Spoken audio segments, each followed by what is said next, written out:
آپ دلی میں رہتے تھے اپنے مرشد شیخ قطب الدین بختیار کاکی کی بارگاہ میں. تو ایک بندہ دور سے کہیں آیا تو اس نے بابا صاحب سے کہا فلانے محلے جانا ہے. فرمانے لگے مجھے نہیں پتا اس کا. وہ کہنے لگا آپ دلی میں نئے آئے ہیں. فرمایا نہیں سالوں بیت گئے. تو کہا پھر آپ کو اس محلے کا نہیں پتا. کہنے لگے 2 گلیوں کا پتا ہے, ایک قطب کے گھر جاتی ہے, دوسری واپس آتی ہے, تیسری کا نہیں پتا. وہ تو فارغ لوگ ہیں جو گھومیں گے, ادھر جائیں گے ادھر جائیں گے. ہماری تو جو ڈیوٹی ہے ہم ڈیوٹی کر رہے ہیں. اپنی زندگی میں اوقات کا اتنا ضیاع ہے, اتنا ضیاع ہے, اتنا ضیاع, حد ہو گئی. ہمارے بزرگوں نے جو اب وہ کتابیں لکھ گئے جو ہم سے پڑھی نہیں جاتی, اتنی اتنی بڑی ہیں, لوگ پڑھ نہیں پاتے ساری زندگی میں. اعلیٰ حضرت فاضل بریلوی نے 1000 کتاب لکھی ہے, اور ایسے نہیں لکھ دی کہ 4 کتابیں رکھی تو 5ویں اس میں سے نکل آئی, ایسے نہیں, بلکہ انہوں نے ایک کتاب لکھی ہے جس کو کھولا جائے تو کئی جلدوں میں کتابیں بنتی ہیں. کیسے لکھا؟ وقت مینج تھا. وہ وقت پہ اٹھتے تھے, وقت پہ سوتے تھے, وقت پہ جاگتے تھے, وقت پہ نماز پڑھتے تھے, وقت پہ سارے کام کرتے.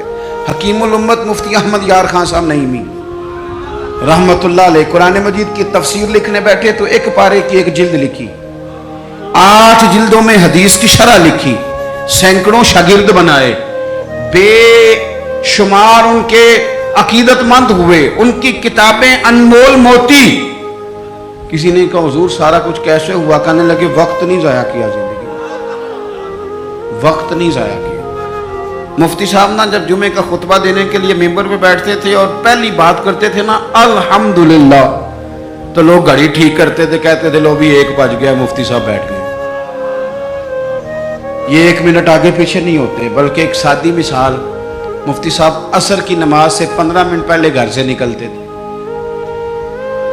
تو آپ گزرتے تھے نا جہاں سے, تو ایک حویلی تھی, ایک ذمہ دار تھا, وہ اس نے بھینسیں رکھی ہوئی تھی. تو عصر سے پہلے تھوڑا سا بھینسوں والے لوگ دودھ دھونا شروع کرتے ہیں. تو مفتی صاحب جب سامنے سے گزرتے تو وہ ذمہ دار کہتا اپنے بیٹے سے, کہنا پتر کٹا چھڑ دے, مفتی صاحب لنگ گئے نہیں. وہ کہتا ابا جی اجے تو دن کھلوتا ہے. کہتے دن نو چھڑ, استاد لنگ گئے نہیں.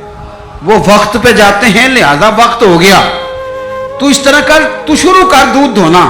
تو کہتے ہیں گھڑیاں کم ہوتی تھی, ہر بندے کے پاس ہوتی نہیں تھی, تو اگر گھڑی منگا کے بھی کبھی دیکھتے تھے تو واقعی 4:45 ہوتے تھے. اپنے معاملات کو لوگوں نے جب طے کر لیا, جب ان کا ارادہ بن گیا, جب وہ کام کرنے والے لوگ تھے. اب یقین کریں کئی لوگوں کو اپنے بارے میں اتنی معلومات نہیں ہوتی جتنا ان کے پڑوسیوں کو ان کے بارے میں پتا ہوتا ہے. اتنی معلومات نہیں ہوتی جیسے ویسے لوگوں کو خبر ہوتی ہے کہ فلانا. اور کسی دانشور نے بڑی عمدہ بات کی تھی, اس نے کہا تھا ہمیں پڑوسی کے بچوں کی غلط حرکتوں کا پتہ ہوتا ہے اور اس کی غربتوں کا پتہ نہیں ہوتا. یہ ذرا وقت پہ خیال کرتے ہیں کہ فلانا بچہ شرارت کتنی کرتا ہے, یہ نہیں سوچتے کہ اس کی فیس بھی ادا ہوئی ہے کہ نہیں.